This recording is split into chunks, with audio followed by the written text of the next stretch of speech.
सुरू आहे।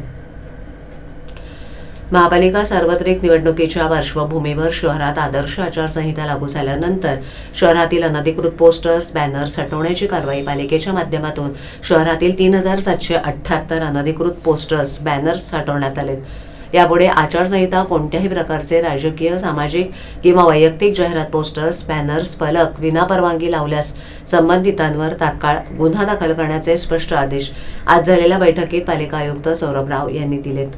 आचारसंहिता काळात सार्वजनिक मालमत्तेचं विद्रुपीकरण होऊ नये तसंच निवडणूक प्रक्रियेची निष्पक्षता अबाधित राहावी या उद्देशानं पालिकेच्या अतिक्रमण विभाग, परिमंडळ निहाय पथकं यांच्या समन्वयानं कडक कारवाई राबवण्याच्या सूचना देण्यात आल्यात।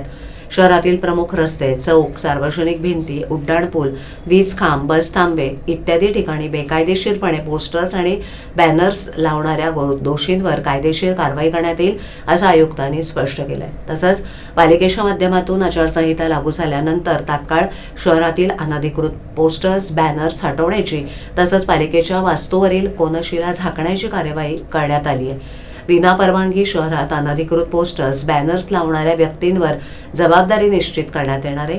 तसंच आचारसंहितेचे वारंवार उल्लंघन आढळल्यास दंडात्मक कारवाईसह गुन्हा दाखल करण्याची प्रक्रिया राबवली जाईल असंही आयुक्तांनी नमूद केलंय। शहरात लागू झालेल्या आदर्श आचारसंहितेचं पालन सर्वांनी करावं असं आवाहन देखील त्यांनी केलंय।